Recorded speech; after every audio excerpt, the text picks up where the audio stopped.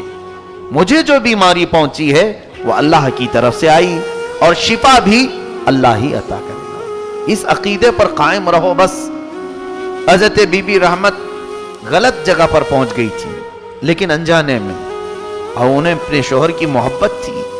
ان کو خیال بھی نہیں آیا کہ کیا گمراہ کرنے کی بات کیا ہے، کچھ نہیں سوچا. انہوں دوڑتی دوڑتی آئی، اپنے شوہر سے کہہ دیا اب آپ کا علاج ہو جائے گا، اب گھبرائیے مت، میں نے اچھا ڈاکٹر تلاش لیا ہے، اچھا حکیم مل گیا ہے. کہا کیا؟ کہاں سے حکیم ملا؟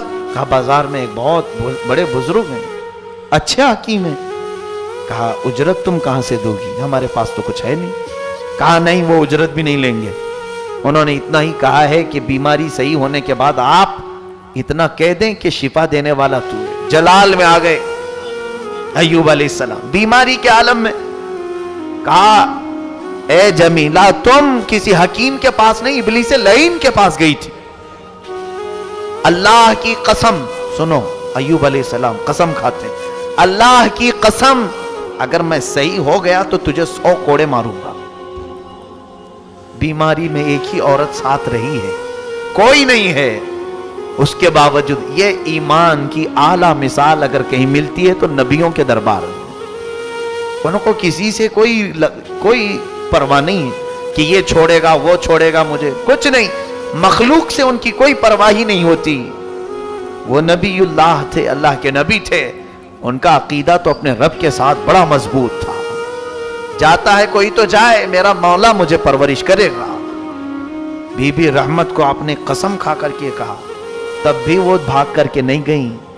ایک تو بیماری میں تمہارا اچھا کرنے گئی اور الٹا تم مجھے مارنے کی بات کر رہے ہو، اور وہ بھی قسم کھا لیا کہ مجھے 100 کوڑے مارو گے.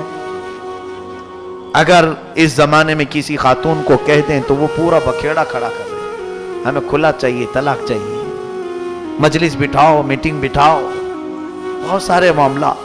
یہاں پر ایک چیز سیکھنے کو ملتی ہے کہ اگر ایمان میں مرد مضبوط ہو، اپنی عورتوں کے متعلق یہ کہہ دے چاہے ہمارے گھر میں کچھ بھی ہو جائے، غلط راستے کے ذریعے سے کوئی چیز ہمارے گھر نہ پہنچے گی. بس اس پر آپ قائم رہیں، دیکھیں پھر آپ کی اولاد بھی، آپ کا گھرانہ بھی اس طرح سے چلے گا کہ اللہ تبارک و تعالیٰ سارے صالحین آپ کی نسل میں پیدا فرمائے گا. لیکن ہم مجبوریوں کے عالم میں یہ سوچ لیتے ہیں کہیں سے بھی آ رہا ہے چلا لو. یار آج غربت ہے، تنگی ہے، کہیں حرام کا آ رہا ہے چلا لو. بہت سارے لوگوں کے گھر اس طرح سے تباہ و برباد ہو گئے. یاد رکھنا، کبھی تم مالدار تھے، بڑے پیسے والے تھے، جیب میں ہمیشہ مال بھرا رہتا تھا، اچانک ایسی بندش لگ گئی کہ اب کچھ بھی نہیں آتا، خال خال پھر رہے ہیں. ایسے حالت میں تمہارا امتحان چل رہا ہوتا ہے. اب تمہاری بیویاں اگر صابرہ ہوں تو کہیں گی کہ چھوڑو، اچھے دن بھی ہم نے دیکھے ہیں، یہ برے دن بھی ٹل جائیں گے، اللہ تعالیٰ پھر اچھے دن لے آئے گا. لیکن اگر کوئی یہ کہنا شروع کر دے خالی خالی پھر رہے ہو، کیسے چلے گا، جاؤ کہیں سے منہ مار کے لے آؤ. پھر اگر وہ منہ مارنے کی بات آئے تو کسی کو دھوکہ دے، کسی کو ٹوپی پہنائے، کسی کو جھوٹ بولے، کہیں سے سود سے حاصل کرے، چوری سے حاصل کرے، ڈکیتی سے حاصل کرے. مال آیا تو یہاں دو کی ذمہ داری ہے. اگر بیوی گھر میں لے آئی تو شوہر کی ذمہ داری ہے پوچھے کہ کہاں سے آیا، پوچھے نہیں، ارے کہیں سے تو لے کے آ رہی ہے، کچھ تو کر کے لا رہی ہے، گھر چل رہا ہے نا. اور اگر شوہر لا رہا ہے ایسے تنگ دستی کے دنوں میں تو عورت کی ذمہ داری ہے پوچھے کیا میاں آپ کو کام لگ گیا، حلال ذریعے سے مال آ گیا آپ کے پاس. کیونکہ یہ وقت، یہ سچویشن ایک دوسرے کا مدد کا ہوتا ہے، تعاون کا ہوتا ہے. جب غربت اور تنگ دستی ہمارے اوپر چھا جائے، کہیں سے آمدنی کے ذرائع نہیں نظر آ رہے ہیں، تو اس وقت دونوں کی ذمہ داری ہوتی ہے ایک دوسرے کا تعاون کریں اور پھر جانچ پڑتال بھی کرتے رہیں. اتنے دن سے تو سوکھا سوکھا تھا، اب کہاں سے آ گیا، کہیں کوئی غلط راستے سے تو نہیں آیا. کیونکہ اچھے دنوں میں غلط راستے پر جانے کے چانسز کم ہوتے ہیں،